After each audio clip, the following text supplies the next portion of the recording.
James sat by the hospital bed and watched the green line flatten as the machine made a long, thin sound.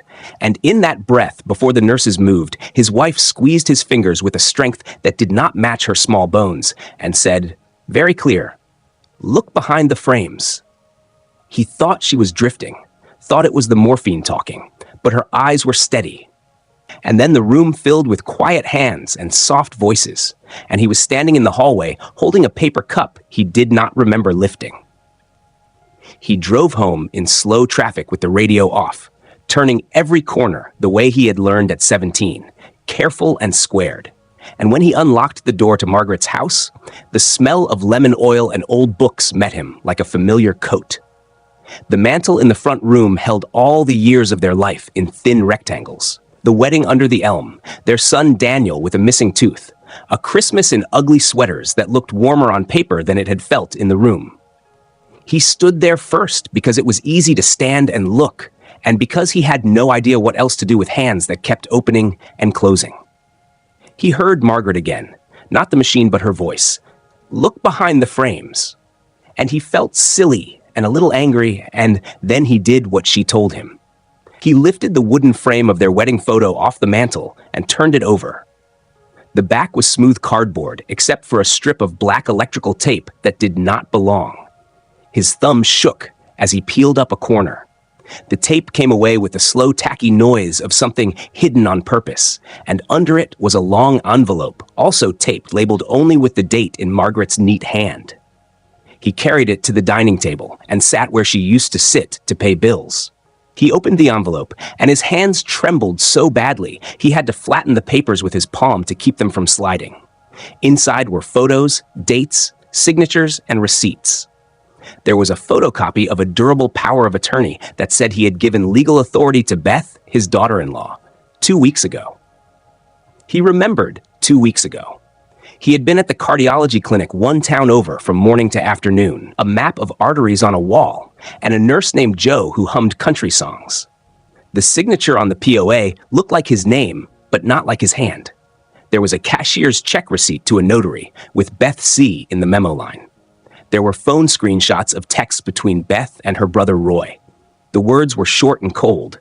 "Recorder's office closes at 4. Sloan said it's handled." There was a deed transfer draft for the timber lot in Vermont, the land he and Margaret had owned for 40 years, the place with the red barn and the stand of sugar maples that turned the hill to fire in October. The draft named a trust in Daniel and Beth's control. At the bottom of the stack was a note in Margaret's handwriting. "Jim, if you found this, it means they pressed harder. Do not call Daniel, call Adler." A business card lay under the note. Harold Adler, attorney at law. Taped to the card was a small silver flash drive labeled in felt pen, frames. James sat very still and listened to the house. The fridge clicked on and off. A clock he had not wound in months ticked 3 times and stopped. He remembered Beth at Thanksgiving saying he should stop driving after dark for everyone's safety, and the way Daniel had looked anywhere but at him.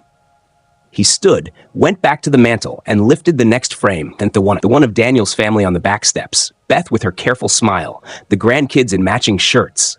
The back panel gave a little at one corner, as if it did not fit quite right.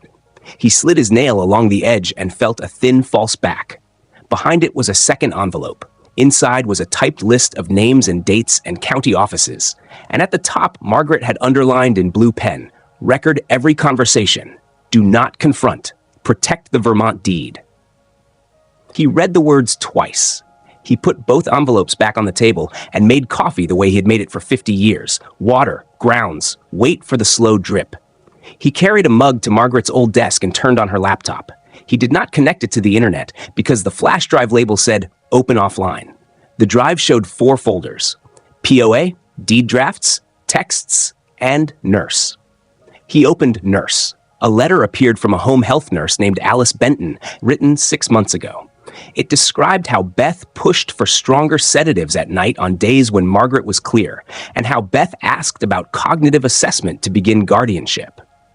Another file was a scanned email where the nurse asked her supervisor what to do and got back one line that made James's chest go tight. "Family knows best. Document carefully." A voicemail transcription followed. "Mrs. Carter, "This is Alice. I'm sorry. They let me go today. I think I made someone angry." James rubbed his eyes and opened texts. There were screenshots of Beth again, telling Roy to get Sloan to move the recognition and talking about a notary who made house calls. In deed drafts, he found 3 versions of the Vermont transfer, each moving a little closer to their names and a little farther from his. In POA, he found a PDF that matched the copy in the envelope.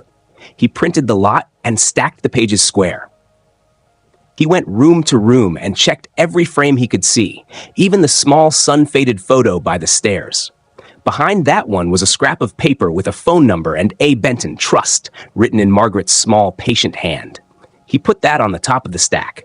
He felt grief roll through him again, but it did not drown him this time. It moved past and left something firm under his feet. He took a manila folder from the drawer and wrote on the tab, "Frames, active," because the word active made him feel like he was not only remembering, but also moving. He slid the papers in.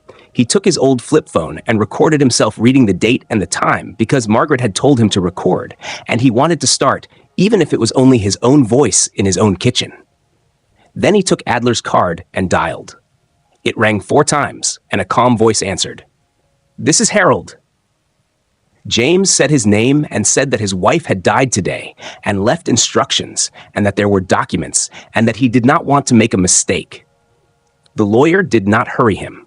He asked him to come in the morning and to bring everything and not to call Daniel or Beth. He told James to put the envelope in his jacket and keep the jacket near him tonight. James thanked him and hung up. He locked the front door and the back door and moved Margaret's favorite chair so it faced the mantel because he did not want the frames at his back. He made toast. He did not eat. He wrote the word Sloan on a sticky note and stuck it to the edge of the folder. He put the flash drive in his pocket. He checked the Vermont deed in the old file cabinet and held the paper between his fingers and felt the crisp edge and thought of Margaret under the maple tree with her hair lit up by fall. He said out loud, "I hear you," and the empty house did not answer, but it felt less empty.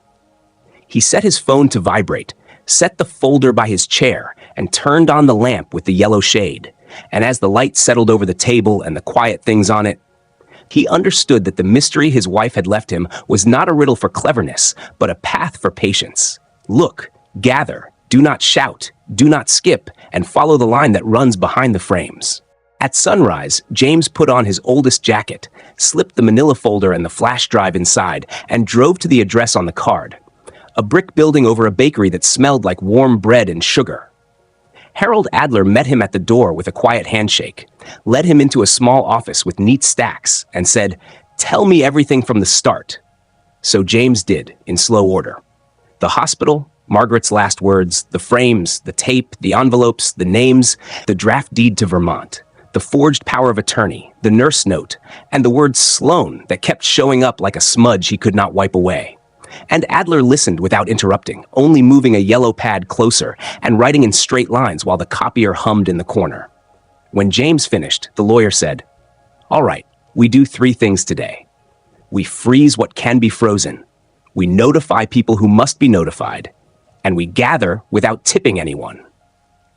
Then he fed each paper through a scanner, saved copies to an encrypted folder, and plugged the flash drive into a laptop that wasn't on the internet.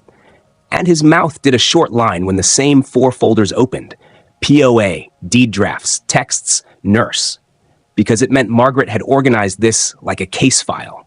Adler printed 2 forms, explained them in plain words. A notice of interest on the Vermont parcel, so any recording attempt throws an alert. A petition to the court for temporary protective orders around you and your property. And handed James a small digital recorder no larger than a house key. Keep this in your shirt pocket. Press once to start, once to stop. Do not announce it unless asked directly. Then he dialed the county recorder while James listened, introducing himself. "I am counsel for Mr. Carter. Please place a courtesy hold on any filings touching the Carter timber lot pending notice of interest." And the clerk on the other end sounded careful and said they would flag the index. Adler also called a contact at the Vermont registry, asked for an email confirmation when the notice landed, then turned back to James and said, Now we verify whether a POA has been presented already, and sent James with a request letter and 2 sample signatures from old deeds for comparison. At the county building, beige walls and humming lights, a young clerk ran the name search and slid a printout under the glass, and at the bottom was a line in a different font. POA recognition, pending review by special counsel, and the clerk tapped it with a pen and said, "It hasn't posted, sir. It's waiting upstairs." Then lowered his voice and added, "Special counsel is Mr. Sloan," which made the air in James's chest feel thin. Back at Adler's, the lawyer read the printout, nodded once, and said, "We escalate to the state if needed." Then drafted a short letter to the district attorney's elder justice unit and CC'd the state attorney general, attaching redacted copies of the forged POA and the texts that mentioned Sloan.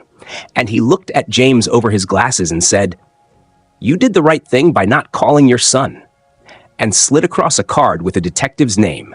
"If you feel watched or pressed, call her immediately." And James said he understood. And he did, because the path was straight now. No leaps, just steps. On his way home, he stopped at a small electronics store and bought 2 motion cameras and a pack of fresh batteries. Then he returned to Margaret's house and worked quietly. He set one camera high on the mantel, angled across the living room, set the other on a shelf above the kitchen table where people tended to lean and mutter after coffee, tested both with his phone until the tiny red lights blinked and the feeds were saved to the card and to a drive Adler had given him. He opened the fridge and drank water straight from a glass because his mouth felt like paper. Then he sat at the table and sorted each paper again, placed sticky notes where Adler had asked him to mark dates, and finally dialed the number written in Margaret's hand under A. Benton, Trust. It rang 3 times. A woman answered with a tired voice, "This is Alice." And James said his name and that he was Margaret's husband. And there was a pause and then a softer, "She told me you might call one day." And he asked if they could meet somewhere quiet. And she suggested the diner 2 towns over at noon tomorrow. And he wrote it down, thanked her, and hung up. At 4 o'clock, Daniel called, his number filling the screen like a familiar ache. And James slid the recorder into his pocket and pressed the button and answered in a steady voice, "Hi, son." And Daniel asked how he was holding up. Said he and Beth were thinking of stopping by to help with paperwork and mail, and just to take a little weight off your shoulders. And James said, "Tomorrow is better." And Daniel said, "Great, we'll bring some forms to sign so bills don't pile." And James said, "Bring whatever you think I need to see." And after they said goodbye, he labeled the file on a pad, call 1, date, time, and slipped the note into the folder because Margaret had asked him to record every conversation. The house felt too still as evening came on, so he moved from room to room and checked the frames again even though he had already checked them, because doing it steadied him. And in the hallway, he found one little photo he had missed, a summer snapshot of a picnic table he barely remembered, and behind it, a narrow strip of paper with 2 words in Margaret's small letters, Barn, Vermont. And he folded that note like something precious and put it with the others. Hunger found him late, and he made soup the way Margaret would have, slow and plain. And while it warmed, he spread Beth's copied POA beside an old deed and traced his own true signature with a finger, noting the way his R always hooked a little downward and the forgery's R leaned the other way, like a left-handed mirror, and he took photos of the 2 side by side for Adler. At 8 o'clock, there was a knock at the door that made him freeze, 3 taps too quick to be a neighbor, and he left the chain on and called, "Who is it?" And a soft voice answered, "Beth, Dad, I brought you pie, sweet like frosting." And he stared at the peephole but did not open and said through the wood, "Tomorrow, Beth, I'm resting." And she waited too long before saying, "Of course." And footsteps retreated. And on the camera above the mantel, he later watched the top of her head move across the frame, the angle of her shoulders wrong for kindness. He slept in Margaret's chair again with the folder under his hand and dreamed not of machines or hospital light, but of the red barn in Vermont and the feel of cool ladder rungs on his palms. And when morning came, he shaved, dressed, put the recorder in his pocket and the cameras on fresh cards, slid the Vermont deed copy into his jacket, and left early for the diner, keeping his speed slow because he wanted time to think in straight lines. The road there was simple. 2 lanes, fields going brown at the edges, and he parked by the window and sat where he could see the door and the street. And at noon, a woman in a gray cardigan with a badge clipped to her bag came in and looked around and found him, and he stood, offered his hand, and said, "Thank you for meeting me." And she said, "For Margaret." And they sat, and the waitress poured coffee without asking. And before they spoke about anything else, James reached into his pocket, pressed the recorder once, and slid it deeper, and looked at Alice and said, "Please tell me what you saw from the beginning."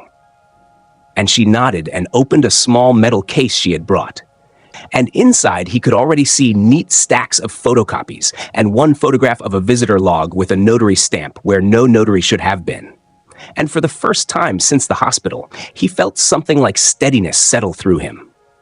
Not because the danger was gone, but because the path in front of him had only one direction now: forward, step by step, with the frames behind him and the facts in his hands. Alice sat with her hands around the warm mug for a moment, watching the steam as if it might show her the right order to tell things. Then she opened the metal case and began in a steady voice that did not try to impress him, only to be exact. She said she had started as Margaret's home nurse 14 months earlier through the hospital's post-op program, 2 visits a week, vitals, meds, small walks, note-taking. And at first everything was ordinary. But 3 months in, Beth began to help in ways that were not help, like asking for the night sedative to be doubled on days when Margaret had been clear-headed, or moving pillboxes to the kitchen so the kids wouldn't see them, and then quietly rearranging the doses after Alice left. Alice slid a photocopy to James, a page from the medication log that showed Ativan 1 milligrams at 21 in Alice's neat writing, and, cramped above it in darker ink, 2 milligrams per family request, with an initial that was not hers. And she tapped the lower corner where a timestamp from her phone camera sat, because she had started snapping photos of the board before she left each night, to check myself later. And those photos didn't match the altered logs the next morning. Then she laid out another sheet, a visitor log from a Tuesday in May, with M. Calloway Notary signed in the column where family usually wrote their names, and a faint round stamp on the same page. And she told James how that afternoon Beth had ushered a woman with a briefcase into the den and closed the door. And when Alice asked what was being signed, Beth said, "Advance planning, private." And when Alice said Margaret should not sign anything after a sedative and a long day, Beth smiled without warmth and said, "Family knows best. Document what you're told." And later that day, when Alice refused to mark a second sedative dose, she was written up for being non-collaborative. Alice took a breath and produced a short letter she had sent to the state nursing board 6 months ago, stamped "received," and then, in a different hand, misfiled. And beside it a printed email where she had asked her supervisor how to handle family pressure and had received a one-line answer: "Family knows best. Document carefully." And then she pulled out a small photo of a trash can under the kitchen desk with a crumpled practice sheet of James's signature on it, half smoothed, the loops of the J and the R traced again and again as if someone had been learning the shape. James felt his jaw tighten and kept his face still because the recorder in his shirt pocket was on, and he needed this to live as facts, not anger. Alice said that near the end she had overheard Beth on the phone in the hallway whispering, "Sloan says tomorrow is clean at recorder. Get Roy to bring the notary." And a minute later, Beth came into the living room and told Margaret that a kind lady would stop by with papers to keep you safe if James forgets his checks. And Margaret, fully clear that day, said, "I will not sign anything unless James reads it." And Beth smiled and changed the subject. Alice slid another photocopy across the table, a page from a contract for Cedar Senior Services LLC, with Roy listed as agent, set up to bill James's household triple the market rate for in-home coordination, paid up front by a cashier's check within 30 days, and a sticky note in the margin in Alice's handwriting. Presented 4/14, Mr. Carter not present, refused copy. James asked questions one by one in simple words: who, where, when, what was said. And Alice answered each, giving the clock times she remembered, the places in the house, the exact phrases, never guessing when she wasn't sure, only saying, "I think," or "I don't know." And that steadiness made him trust her more than any loud promise could. When he asked why she had kept so much, Alice looked at the window and said, "Because Margaret told me to use the frames if I got scared." Then gave a small, sad laugh and added, "She said you were a slow burn, Mr. Carter, but once you lit, you would not go out." And James nodded once because he could feel that slow flame now. He asked if she would be willing to sign a statement and speak to his lawyer and, if needed, to the district attorney. And she said yes. And he took out the small pad Adler had given him with a pre-printed line at the top, "Statement of fact," and wrote as she talked, short sentences with dates, then pushed the pad across the table. And Alice read it and corrected a time and wrote her name and the day and signed. And he photographed the page with Adler's secure app, the one that stamped location and time in the corner, and emailed the encrypted copy to Adler with the subject, "Alice Benton, Statement and Exhibits," and the phone buzzed in his pocket with Adler's quick reply. "Received. Good. Bring originals now if possible." James thanked Alice, asked if she needed a ride or money, and she shook her head and said she only wanted Margaret to be seen clearly for the woman she was, not as a patient in someone's way. He stood, paid for both coffees, and walked her to her car, and she squeezed his hand once and said, "Be careful. They don't like being told no." And he said he would be careful and meant it. He drove straight to Adler's office, handed over the case, sat while Adler scanned and cataloged, watched the lawyer's pen hover at M. Calloway, notary, and heard him say, "We'll subpoena the journal. Notaries keep logs." And then Adler dialed the elder justice detective and put the call on speaker so James could hear the plan. A quiet check on recorder filings, a request to the AG's office for a hold on any recognition by special counsel Sloan, and a note in the system that a potential witness, Alice, had reported retaliation after raising concerns. When the calls were done, Adler turned to James and said in the same plain voice as the first day, "Next, you need a current cognitive screen by your primary doctor, today if possible. So there is no room for a guardianship claim." And he slid across a one-page letter James could carry to his doctor, and James nodded because this was a step even he could do without a lawyer. He left Adler's, drove to the clinic, sat under a TV that played fishing shows, took the short test where the nurse asked him to draw a clock and remember 3 words and subtract 7s. And the doctor signed a letter that said, "Mr. Carter demonstrates intact decision-making capacity." And James made a copy at the front desk and put the original in his inside pocket where he could feel it like a warm stone. By late afternoon, as the light turned the bakery awning red outside Adler's building, Daniel texted, "We'll stop by tomorrow at noon with the bank forms in the mail. Love you." And James replied, "Noon is fine," and copied the text into Adler's folder with "Call to Text 1" in careful block letters. He stopped at the hardware store on the way home and bought a small fireproof safe and a roll of fresh electrical tape because it felt right to hide true things in the way Margaret had hidden warnings. And back at the house, he placed the clinic letter, the Vermont deed copy, and Alice's signed statement in the safe and slid it behind a row of cookbooks. And then he took the fruit bowl from the center of the kitchen table, set his phone within it with the camera facing the chairs, and checked the angle until he could see where hands would reach and pens would move. He replaced the battery in the mantle camera, tested its feed, and walked the rooms with a slow eye, touching each frame like a ritual too. Not because he expected to find more, but because his hands needed to learn the edges of this place again, now that it was not just his home, but also his record. When dusk came, he boiled pasta he barely tasted, wrote on a card the order of tomorrow. Press record, ask for summaries, keep voice calm, do not sign, ask to leave copies. And slid the card under the salt shaker, where he could glance at it without making it obvious.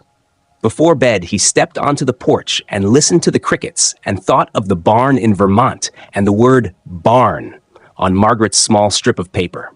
And he promised himself he would go there soon, not to run away, but to check whatever she had left there too. And then he locked the new deadbolt, set his phone to charge, placed the recorder beside it like 2 small guardians, and slept in Margaret's chair again, this time with steadier breath. Because the next step was clear, and he knew exactly where he would be sitting when noon came. And Beth laid out her papers like cards on a table. At noon sharp, James sat at the kitchen table with the fruit bowl centered like any other day, his small card under the salt shaker. Press record. Ask for summaries. Keep voice calm. Do not sign. And when the doorbell rang, he pressed the recorder in his pocket once and said, "Come in." And Daniel led the way with a stiff smile, while Beth followed carrying a slim leather folder and an air of hurry. The mantle camera watched from high above, its tiny red dot hidden by the glare on the glass, and the hallway smelled like rain from coats and the faint, sharp scent of Beth's perfume. They did not sit at first. They hovered, taking stock. And then Beth placed the folder on the table, opened it with 2 careful fingers, and spread out 3 stacks the way a dealer sets down cards. Power of attorney acknowledgement, bank access authorization, and letter of intent regarding Vermont parcel. And she said in a soft voice that tried to sound kind, "We brought the essentials so you don't have to worry, James." And Daniel, eyes tired, added, "Dad, we'll handle the bills for a few months so you can grieve without stress." And James nodded once, lifted his mug, took a slow sip, and answered the way he had practiced, calm and plain. "Thank you for coming. I need you to summarize each paper for me." And he slid the top page toward Beth, as if he trusted her to translate. Beth smiled with only her mouth and tapped the first stack. "This acknowledges the POA you signed 2 weeks ago with the notary, so the bank will talk to me." Then tapped the second stack. "This lets me move money to cover utilities and taxes without bothering you." Then the third. "This tells a conservation buyer you intend to sell the Vermont land so they can begin their review. It locks in a good price and avoids headache later." And James kept his eyes on the papers and said, "What is this line?" And he pointed to a paragraph near the bottom of the first form where it said reasonable administrative fees to POA holder. And Beth did not look down long. "Standard language," she said. "It means I can recover costs if I have to spend time in lines or on calls." And James nodded and pointed again. "Patient." And this? Where the letter of intent said the holder of the POA may gift or convey property to close family for tax efficiency, and Beth's gaze slid past him toward the hallway and then back. "It's a tool," she said. "It keeps value in the family." And at that word family, he let the silence stretch, long enough to hear the refrigerator click and the rain tick once against the window.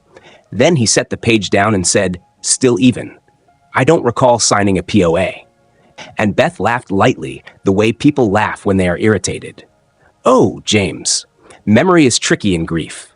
The notary's name was Miss Calloway. She came on a Tuesday. You were tired, so I held your hand to steady the line." And the recorder in his pocket caught the exact words, and the camera above caught her fingers making a small holding motion in the air. And Daniel, who had been quiet, pushed a pen toward James and said too fast, "Dad, if you sign these, we can stop the late fees."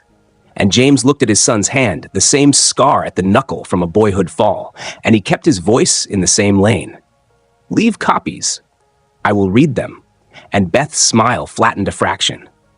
"We need to move today," she said, and there was the first show of pressure in the room, like someone had turned a valve. Her shoulders came forward a little. Daniel's legs started to bounce. And James lifted a second page. "What happens if I do not sign today?"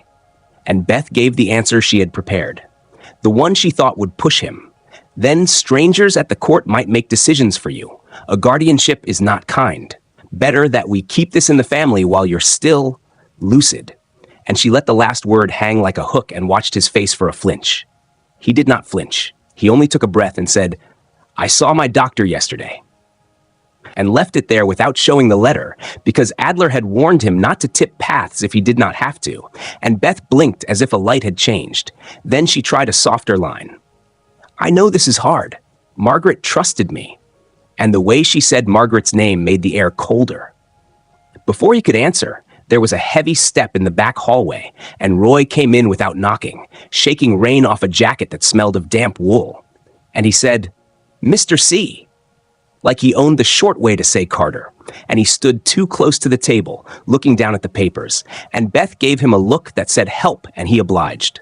"We got a buyer for the trees. Good people. They pay real money, but they need signatures to get their surveyors out. And James kept the same line. Leave copies. And pointed to the chair. Sit if you like. And Roy did not sit. He leaned, and the camera saw his cuff catch the chair back and his arm scar show white. Daniel tried again, voice catching. Dad, please, this is simple. This is just us keeping things tidy. If you love me, you'll let me help. And it landed clumsy and loud and true on the recorder, and James heard the boy inside the man and let a small kindness into his tone without letting go of the rope. I do love you. I also read what I sign. And he slid the pen back toward Daniel and folded his hands. Beth's jaw worked once, and she shifted tactics. All right, copies, she said. But her hand moved to gather the originals fast, as if she had changed her mind even while agreeing. James reached for his mug to give her room, his elbow bumping the fruit bowl by design, so the phone camera inside could catch her hands close as she stacked, and he saw what he needed in the glass. Her fingers lingered at the clause lines, and she pressed down on a corner where a faint notary seal bled through, like a stamp that had been applied to something else and copied. When she finished, she slid a much thinner set back to him and said, "These will help you remember." And he did not argue. He only stood, carried the thin set to the copier Adler had loaned him, fed them through, while the room waited to see if he would make a fuss. And he did not. He gave each page a name with the date and time, and when he returned to the table, he said, "Thank you for bringing these. I will review them with counsel." And the word counsel made Daniel's eyes jump and Roy's mouth pull tight, and Beth said, "Careless too late? You didn't need to do that. Sloan already cleared the recognition." And then she heard herself and corrected. "I mean, he will. He said he would look today." And James only nodded and said, "Good to know." And he stacked the copies and put them by the folder marked Frames Active. Beth gathered her bag with small, quick movements that showed the strain under her smooth voice. "We'll give you until tomorrow," she said, trying to keep control of the pace. And Daniel half reached as if to hug and then didn't. And they left like people who walk through water, slow and heavy, out the door into the rain. James waited until their car turned the corner before he pressed the recorder to stop, then locked the door, lifted the fruit bowl, checked the video, and saw that it had caught every hand and word. He sat down, labeled the audio file and the video, scanned his copies, and sent the encrypted bundle to Adler with a single line. They pressed. Beth referenced Sloan clearing recognition. Roy present. Delivery of thin copies. And within 10 minutes, the reply came back. Excellent record. Filing for emergency injunction now. DA wants your audio. Detective may swing by today to pick up originals. And James exhaled the breath that had been lodged under his ribs all morning and poured himself water. While he waited for Adler's next call, he set the original thin set in the fireproof safe behind the cookbooks, slid the doctor's capacity letter on top, and checked the mantle camera angle again. The rain slowed, the house grew quiet, and he wrote out in longhand everything that had just happened, time-stamped it, and added one small note to himself at the end. Barn? Soon. Because Margaret's scrap behind the hallway frame still tugged at him like a polite hand on his sleeve.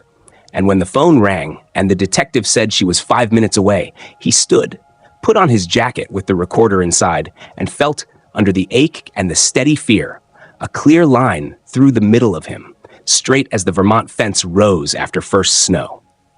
Detective Alvarez arrived 5 minutes later exactly as she had said on the phone, a compact woman in a navy blazer with a badge on a lanyard and a notepad already open. And James let her in, pointed to the kitchen table, and set the thin stack Beth had left beside the folder marked Frames Active. Alvarez photographed the room first, the bowl in the center, the chair positions, the tiny red light on the mantle camera. Then asked permission and copied the video card from the fruit bowl and the audio from the recorder in James's shirt pocket, labeling each with the date and time while she spoke in a calm, even tone. We treat this as attempted financial exploitation and conspiracy. The DA will seek an emergency order on assets and contact. Do not be alone with them until we tell you it is safe. And she took his statement in small blocks, stopping to repeat back key lines so the record would be clean. Beth's words about strangers at court, the guardianship comment, the reference to Sloan, clearing recognition. Daniel's "If you love me" sign. Roy's entrance through the back door without knocking. When she finished, she asked if there was anything else hidden in the house, and he told her about Margaret's habit with frames and the scrap that said, "Barn, Vermont." And Alvarez looked at it and said, "Do not go alone. If there is evidence there, it matters. We'll coordinate with the county sheriff up there." Then she set up a silent emergency shortcut on his phone. Pressing the side button 5 times would call her desk and 911, and walked the doors, suggesting a door bar for the back and a wedge for the side door, and wrote the brand name on her notepad so he could buy it. As she was leaving, Adler called with an update on speaker. The petition for an injunction and a temporary protective order on the Vermont parcel had been filed. A judge was reviewing it now, and a preservation notice had been sent to the recorder's office and the Vermont registry. Alvarez said she would add her own letter to the recorder, instructing staff not to release or alter any pending filing related to James without notifying the DA's unit. James signed a consent so they could share copies of what he had gathered, then put on his jacket and, at Alvarez's suggestion, rode with her to the county recorder to hand the notice in person. The recorder's lobby was beige and humming, and the same young clerk from yesterday slid a fresh printout under the glass and pointed to the bottom where POA recognition, pending review by special counsel, still sat in a different font. And when Alvarez asked who special counsel was, the clerk said, "Careful, Mr. Sloan." And Alvarez's pen paused for half a second and then moved again. She handed over the court's time-stamped preservation order, and the supervisor came out from the back and took it with 2 hands and said they would lock the file. And Alvarez said, "We will be requesting logs of who has accessed this record in the last 30 days. And the supervisor nodded too many times. They drove next to James's bank, where a branch manager brought them into a small office with a fake plant and a print of a river, and looked at James like he was her father. And when he explained that someone had tried to place a forged POA, she checked the account notes and said there had been a call 3 days ago asking about adding a cosigner for convenience. No changes made, pending bring the form. And Alvarez asked that a fraud hold be placed, and the manager did it while they watched and added a verbal password. James chose Maple and wrote it on the card Adler had given him. Back at Adler's office, James dropped off the original thin set and signed a short affidavit that the copies matched what Beth had brought, and Adler scanned everything into a binder file. Then James asked for 10 minutes of the lawyer's time because something tugged at him about Margaret's storage unit. Adler agreed and said, "Go now. Bring whatever you find. I'll keep the court line open." So James drove to the low row of orange doors and let himself into Margaret's unit, smelling cardboard and dust and the faint sharp scent of old cedar. Boxes were labeled in Margaret's square hand, winter clothes, taxes, Vermont. And he went straight to Vermont and found, under old tax bills wrapped with twine, a small tin with a snap lid. Inside lay folded letters, a brittle newspaper clipping about a timber contract dispute declined by Assistant DA, and a photocopy of a letter on county letterhead from 20 years ago, where R. Sloan, then Assistant DA, wrote that the office would not pursue charges in a falsified signature complaint because of insufficient public interest. The complainant's name, a contractor James remembered only as Delaney, Roy's father. There was also a cassette tape with a label in Margaret's neat pen, "If you need courage," and an old Polaroid from a summer fair showing Sloan in shirt sleeves at a booth shaking hands with a man with Roy's jaw. James took photos with the secure app, put the tin in his jacket, locked the unit again, and drove to Adler. The lawyer's face did not change when he read the Sloan letter, but his pen scratched a little harder. "This shows pattern and motive," Adler said. "We'll give a copy to the AG and the DA. May I share a redacted version with a reporter I trust?" And James said yes on the condition his name did not appear. Adler dialed a number and spoke to a woman named Kara, an investigative reporter, who asked to meet somewhere quiet. James agreed to a cafe near the courthouse at 4. Before he left, Adler printed the judge's orders. Granted, temporary injunction on transfers and encumbrances, stay-away order prohibiting Beth and Roy from contacting or approaching James. preservation of recorder logs, and handed James a copy for his safe. At the cafe, Kara arrived with a small recorder, introduced herself plainly, and set off the record until he allowed. Otherwise, she wanted to understand the structure. Who pressured? Who stamped? Who reviewed? Who looked away? James told the story in straight lines, left out feelings, gave her the names Margaret had typed, 2 other families on the list, dates next to them. And Kara wrote fast and asked for documents through Adler. James said he did not want his name printed, not now, and she said she respected that and would focus on the system. When he returned home near dusk, his phone buzzed with a text from Daniel. "Please don't talk to outsiders. We can fix this inside the family." And a minute later, an email from Beth with the subject line, "We're only trying to help," and 2 sentences about keeping him safe. And James forwarded both to Adler and Alvarez. And Alvarez replied that the stay-away order had just been served on Daniel and Roy and would be served on Beth when she was located, and that any contact could be logged as a violation if it continued after service. James ate soup standing up because his legs felt unsteady, then went out to buy the door bar and wedge the detective had recommended, installed them, and tested them twice.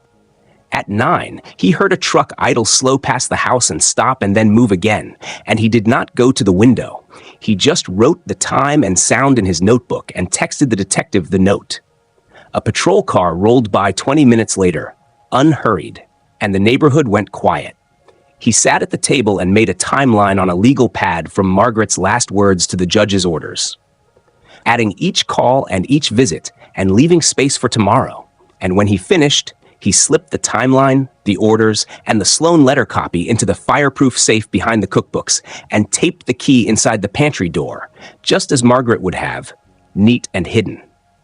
At 10:30, Adler called one more time to say the AG's office had opened a review into irregular processes at the recorder and that special counsel Sloan had been notified to preserve all communications. And James said thank you and then asked in a quieter voice, "May I go to the barn?" And Adler said, "Not alone." And Alvarez, on a 3-way call now, said, "I've already spoken to the Vermont sheriff. A deputy can meet you at first light. Text me when you leave the driveway." And James agreed. He set an alarm, packed a small bag with the recorder, spare batteries, a flashlight, the judge's orders, and a thermos, and wrote a note on a card for himself. "Lock doors, take safe key, call when arriving." Then he walked to the mantel and touched Margaret's photo under the maple and said out loud in the empty room, "I'll check the barn." And the house stayed quiet, but he did not feel alone. He turned out the lights except for the lamp with the yellow shade, wedged the back door, set the door bar, and lay down in Margaret's chair with his jacket folded over his chest and the phone on the table within reach, and slept in short, clean pieces until the alarm vibrated. And in the dark, before morning, he sat up, put on his shoes, and felt the straight line of the plan in his body, the way you feel a road shoulder under a tire, steady and true. James woke before the alarm and moved through the house in quiet steps, locking the back door, sliding the safe key into his pocket, checking the red dots on both cameras. Then he texted Detective Alvarez a single word, "Leaving," and backed the car out as the street still held night. The road north was empty, long black with low fog, and he drove the speed limit and sipped from the thermos because he wanted a clear head for whatever waited at the barn. At the first state line sign, he called Alvarez on speaker, told her his mile marker, and she said the Vermont sheriff's deputy was already on the lane that cut through his timber parcel. The sun was just a pale stripe when he turned down the gravel drive and saw the deputy's cruiser parked near the gate. Lights off. A man in a dark jacket with sheriff in yellow, stepping out and raising a hand in a calm hello. "Deputy Hart," he said, introducing himself plainly. "We'll walk slow. You lead. I photograph. And we don't touch anything until I say."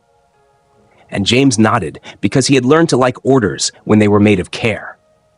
They crossed the yard toward the old barn, boards silvered by years, the smell of sap and damp hay lifting as the door groaned, and inside the dust made a soft haze at elbow height. Tools hung where he had left them, the long-handled rake, the peg where Margaret's straw hat still hung, and the far wall with the feed bins and the ladder up to the loft. Hart walked the perimeter with his phone raised, taking slow photos, Then he said, "All right, Mr. Carter, where would she hide a thing she wanted you to find and no one else?" And James looked, really looked, and remembered how Margaret had hidden things where her hands naturally paused, behind frames, under a panel that flexed, inside a jar that always sat crooked. And his eyes went to the stall partition where one plank had a nail head brighter than the others. He tapped it lightly and heard the hollow sound behind it, different from the dull thud of solid wood. Hart smiled a little like a teacher who hears the right answer, pulled thin gloves from his pocket and loosened the nail with a small pry tool, then slid the board aside just enough to reveal a narrow cavity lined with wax paper. Inside were two items wrapped in brown cloth, a flat bundle and a glass mason jar with a metal lid. Hart photographed the space, then lifted both out and set them on a clean feed sack spread on a workbench. "You open," he said. "I'll bag." James unknotted the cloth on the flat bundle and found a hardback ledger, the old kind with lined pages and Margaret's small square hand filling them. A title on the first page in blue ink, "Frames, Barn." And beneath it, a table of contents that took his breath because it matched the walk he had already taken with Adler. Notary visit, Tuesday in May. Texts to Roy. Recorder contact Sloan. Nurse, Alice. Vermont deed copies. And then one line he had not seen before. Audio, Den Day. He turned to the marked page and a Polaroid photo was taped there. Beth standing at the den doorway with a dark-haired woman holding a notary stamp. The same desk lamp he remembered in the corner casting the same lemon cone of light. And in the margin, Margaret had written, "Camera on mantle, captured audio," with a time and date. Hart leaned in without touching. "Do you have that camera?" he asked. "A newer one," James said, "but the old den camera, the one in that photo, Margaret took it down months ago," and Hart pointed to the jar. "Let's see the jar." James unscrewed the cool metal lid and found a cheap keychain recorder inside, the kind sold by the hardware store near the lake, with a piece of tape on the back labeled in Margaret's hand, Den 5 to 14, 3:32 p.m. His fingers went a little numb. Hart set a new evidence bag on the table and nodded. "We'll mirror that card before it leaves your sight," he said, calm and methodical, and he called in a tech from the cruiser to bring a laptop and cable. While they waited, James opened the second half of the bundle. Copies of the Vermont deed, certified with the county stamp from years ago, a survey map with the boundaries drawn in Margaret's blue pen, and beneath those a short letter to Jim, written in the tone he could hear even on paper. "If you're reading this, you went to the barn like I asked. Good. Do not confront. Record them at your table, then hand everything to Mr. Adler and a woman detective if you can. Get a doctor's letter saying your mind is your own. They will push guardianship if you don't. The word to watch for is recognition. Sloan uses it. If I am gone, let the trees keep you steady. I love you." He read it twice, felt the steady weight of being known, then slid the page toward Hart to photograph. The tech arrived, young and careful, set up on the tailgate. And with James watching close, she duplicated the recorder's memory to 2 drives, one for the sheriff's chain of custody, one for Adler, and then played the first seconds through small speakers so they would know it had copied.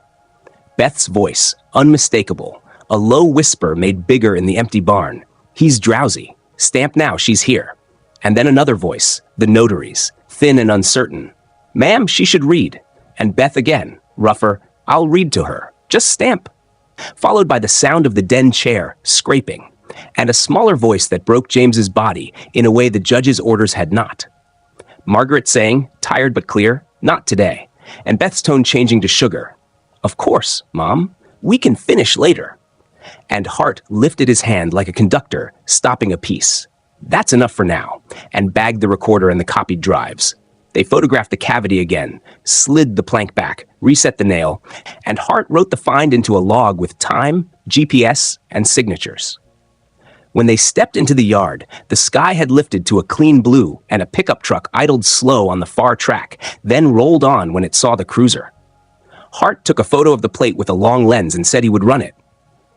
"No heroics today," he added, gentle. They locked the barn. James checked the farmhouse once without going in. Windows secure, mail slot empty, and then stood a moment under the maple where Margaret loved to stand, the bark rough under his hand, the hill soft with last year's leaves. On the drive out, they met a county deputy at the lane and handed over copies for the state's case. Then Hart followed James to the highway and tapped his horn once at the on-ramp like a promise kept. James drove straight to Adler's office, called Alvarez from the parking lot, and told both at once what they had found. Inside, Adler listened to the 30 seconds they had permission to play and grew very still, then said, "We will subpoena the notary's journal today. With that audio and the ledger, we can tie Sloane's word to a date and a function. This is evidence, not just story." And he sent a scanning clerk to copy Margaret's ledger, every page, front and back. Alvarez texted 2 minutes later. The stay-away orders had been served on Beth at a relative's address, and a bench warrant would issue if she contacted him again. James exhaled and felt how far the day had moved since dark. Kara, the reporter, asked by message if she could describe a recorded attempt to notarize under sedation without naming him. Adler approved careful language. The bank manager called to say the fraud hold was in place and any in-branch attempt would bring a quiet alert to Alvarez. James went home slow, stopping for gas and a sandwich he ate at the pump because he didn't want a booth and a door.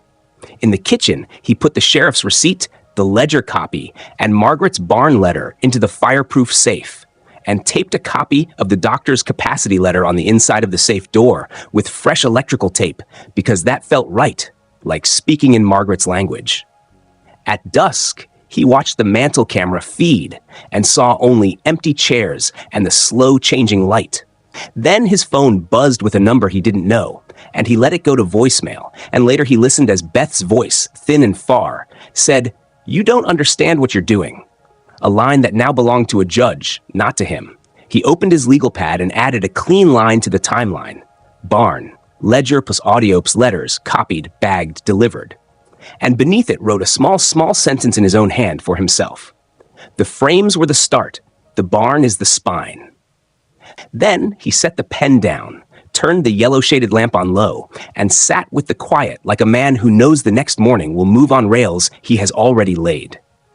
By the next morning, the case moved from papers on James's table to actions with dates and stamps. And it started with a call from Detective Alvarez saying a judge had signed full search warrants for Beth's house, Roy's truck, and the office where Special Counsel Sloane kept his files.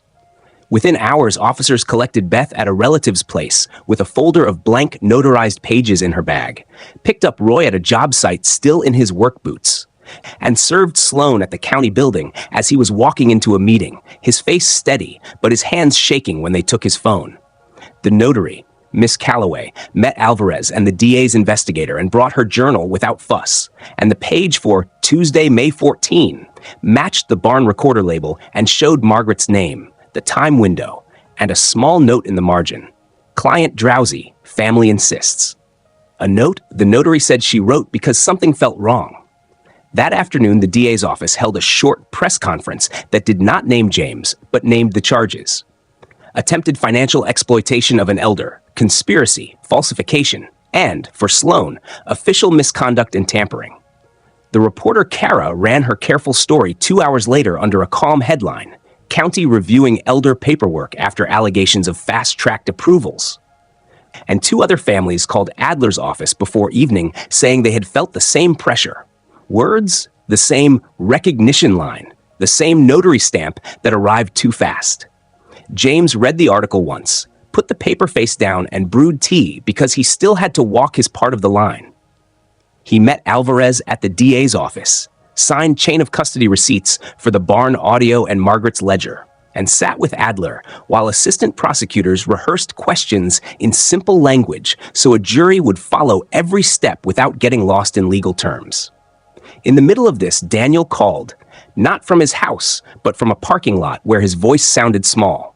"Dad, I messed up," he said, and he asked to meet where it was safe, so they sat with Adler in the lawyer's conference room, and James listened while Daniel said Beth had told him the POA was standard, that Sloane had said he could recognize it, even if the hospital had been a blur, that Roy had promised, "Everyone does it this way now."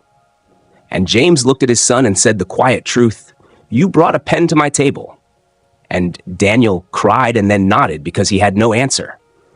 and he agreed to testify about the kitchen meeting and the plan to gift the land for tax.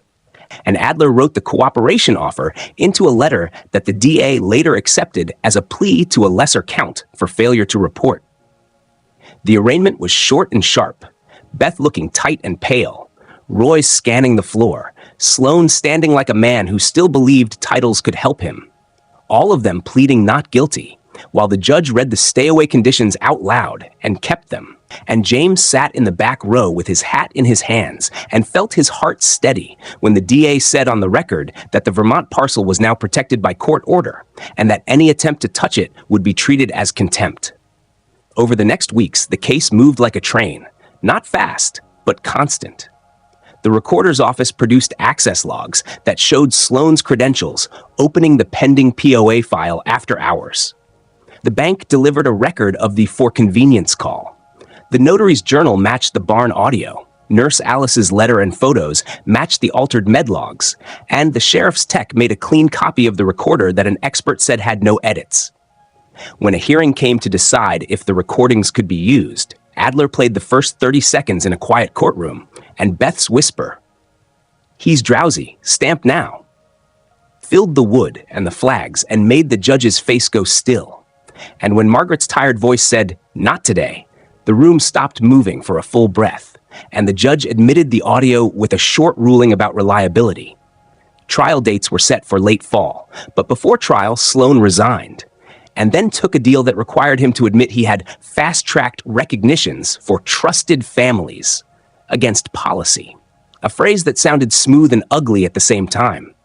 And his plea freed the DA to use his emails where he had written that a friendly notary could solve elder paperwork delays. The trial for Beth and Roy lasted 6 days. The jury heard Nurse Alice talk about doses and pressure, and the day she was fired, they saw Miss Calloway point to her own handwriting in the margin and say she had felt uneasy. They watched Deputy Hart hold up the little keychain recorder in a clear bag and tell the story of the plank and the jar and the wax paper. And they listened to the kitchen audio where Beth talked in 2 voices, sweet and sharp, and where Daniel said, "If you love me, sign," and where James stayed calm and said, "Leave copies." And when James himself took the stand, he did not try to make speeches. He told the story the way Margaret had taught him to follow clues. He said his wife told him to look behind the frames. He said what he found. He said whom he called. He said what Beth and Roy brought to his table. He said what the judge signed, and he said what he did not sign. The jury went out and came back the next afternoon, and the foreman said guilty in a level voice. And at sentencing, the judge spoke about trust and paper, and how people use soft words to hide hard hands. And she gave Roy years, and she gave Beth more. And she barred her from serving as a fiduciary for the rest of her life. And she signed an order to notify the licensing board about Miss Calloway's margin note, not to punish her, but to make the board train notaries better about sedation and family pressure. Daniel received probation, community service, and therapy. And when he came to James after court, he did not ask to be forgiven. He said, "I want to learn to be useful." And James said, "Then start by showing up honest and on time." And they left it there because that was the right size for that day. When winter thinned to pale light, James moved to the Vermont place he and Margaret had kept for 40 years. The barn roof got patched, the porch paint got a fresh coat, and he and Adler took a check from a modest settlement against the county and used it to open a small room in town called the Margaret Carter Desk, where older people could bring their deeds and powers and sit with a patient volunteer who would explain line by line and stamp a red card, "No signing after sedation," into a plastic sleeve to keep by the phone. The reporter Kara came by once, without a recorder, and left a photo of the Maple Hill in fall. And James put it on a new mantle, and because routines help, slid a plain envelope behind that frame with a copy of his will, the doctor's capacity letter, and a short note to himself that read, "You did not imagine it." And on the wall he hung the barn ledger copy in a shadow box, not for display but for reach. And on spring afternoons he sat under the maple and listened to the quiet that is not empty. The wind in new leaves, the barn door's soft talk, a distant truck on the 2-lane. And he would take out his phone and play the first 10 seconds of Margaret's cassette, not because he needed it to be brave anymore, but because hearing her voice say his name still made the house feel whole. He kept the kitchen table clear. He kept the fruit bowl centered. He kept a small card under the salt shaker that now said, "Ask for summaries. Keep your voice calm. Do not sign under pressure." And he answered 2 calls a week from people who had read about recognition and were scared. And he told each one the same 3 steps Adler had told him on the first day. Freeze what can be frozen. Notify who must be notified. Gather without tipping. And when he locked up at night, he looked once at the frames and thought of the first strip of black tape and felt grateful for a woman who hid the truth in a place a slow man would find. One evening, Daniel came up the drive with 2 coffees, and they fixed a loose hinge on the barn door without much talk. And when they were done, Daniel stood under the maple and said, "I could bring the kids next time." And James said, "Yes," because that was a way to start again that did not lie about what had happened. When it rained, he wrote a clean copy of the whole story in a notebook for the desk, so the volunteers would remember why the small rules mattered. And on the last page he wrote, "Look behind the frames," not as a warning anymore, but as a way to live. Check what is hidden, trust what is written, record what is said, and take each step in order until the house and your name are safe.